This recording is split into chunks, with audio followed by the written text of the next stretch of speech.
Doctor Shyama Prasad Mukherjee ने भी जब इसका विरोध किया, विरोध करने के बाद कहा कि हिंदुस्तान के अंदर 2 प्रधानमंत्री नहीं चल सकते, 2 संविधान नहीं चल सकते, 2 झंडे नहीं चल सकते, तिरंगा ही दिल्ली में भी चलेगा और तिरंगा ही श्रीनगर में भी फहराया जाएगा। इस बात को लेकर के जिन राष्ट्रवादी लोगों ने, जिस राष्ट्रवादी संगठनों ने आंदोलन किए, उसमें श्यामा प्रसाद मुखर्जी भी शामिल थे। लेकिन श्यामा प्रसाद मुखर्जी उस समय किसी दल के सदस्य नहीं थे।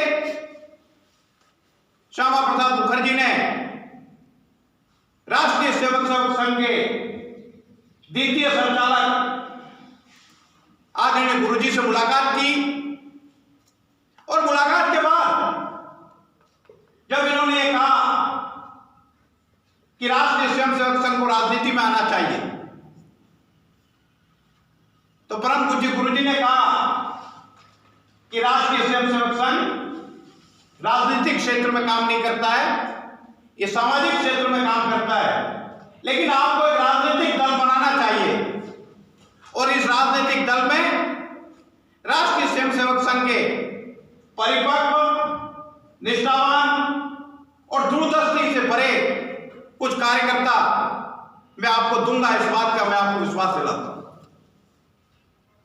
आदरणीय गुरुजी ने उस समय पंडित दीनदयाल जी उपाध्याय, अटल बिहारी जी वाजपेयी, बलराज जी भदौर, जगदीश प्रसाद माथुर, सुंदर सिंह जी भंडारी, नानाजी देशमुख जैसे कई अच्छे कार्यकर्ताओं में से कुछ कार्यकर्ता आदरणीय श्यामा प्रसाद मुखर्जी को दिए।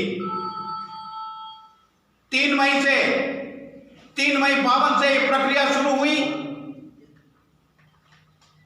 और आखिर 21 अक्टूबर 1952 को भारतीय जनसंघ की स्थापना की गई और माननीय श्यामा प्रसाद जी मुखर्जी भारतीय जनसंघ के अध्यक्ष बने।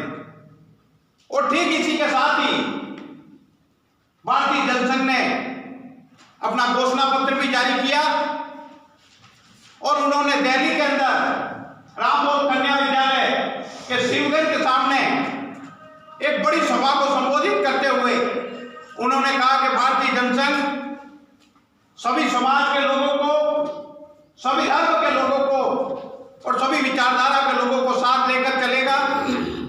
15 अगस्त 1947 की आजादी के बाद हिंदुस्तान के पुनर्निर्माण की आवश्यकता है।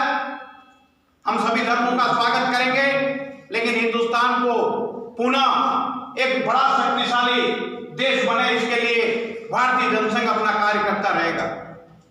ठीक इसी के साथ ही इन नेताओं के साथ वे हिंदुस्तान का दौरा किया, विभिन्न राज्यों में गए, राज्यों के लोगों से मिले और 1952 का चुनाव अपन भारतीय जनसंघ के रूप में पहला चुनाव अपन लड़े। इस चुनाव में 3 लोकसभा सदस्य जीते और 3.06% अपन को इस देश में वोट मिले। श्यामा प्रसाद मुखर्जी और एक और साथी पश्चिम बंगाल से और एक राजस्थान से, शायद वो चित्तौड़ से थे।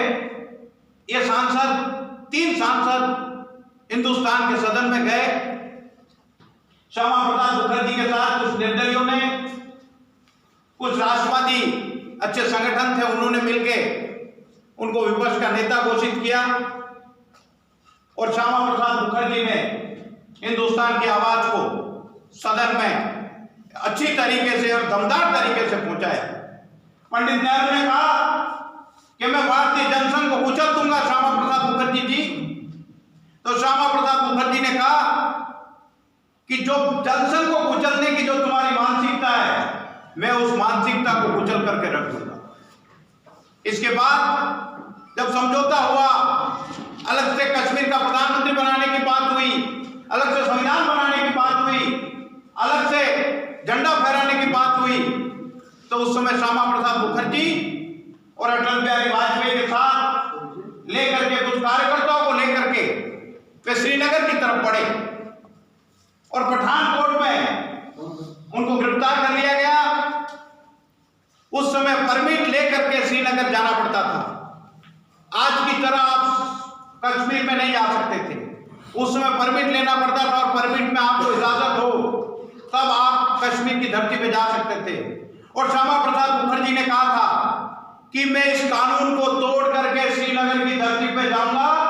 यदि जम्मू कश्मीर और भारत सरकार की क्षमता है तो श्यामा प्रसाद मुखर्जी को रोक करके देख ले। और वो गए, उन्हें गिरफ्तार कर लिया गया। गिरफ्तार करने के बाद जनसंघ के नेता ने अटल बिहारी वाजपेयी को कहा, जो निजी सहायक के रूप में उनके साथ थे, कि अटल जी जाइए दिल्ली और कहिए हिंदुस्तान के लोगों को कि श्यामा प्रसाद मुखर्जी ने जनसंघ के राष्ट्रीय अध्यक्ष